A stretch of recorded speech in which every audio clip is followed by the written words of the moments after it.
যে কোনো সময়, দিন হোক বা রাত, শুভ বা অশুভ হয় না। শুভ অশুভ কিছু থাকলে তা হলো মানুষের চিন্তা, তার ভাবনা, তার নির্বাচন আর তার কর্ম।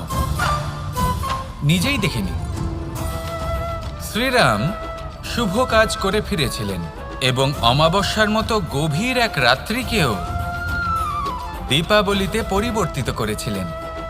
এমনটাই যদি আমরা করতে পারি, তাহলে এমন কোনো গৃহে যান যেখানে অসহায় ব্যক্তি রয়েছেন, যা অন্ধকারাচ্ছন্ন, আর সেখানে প্রকাশ প্রজ্বলিত করুন।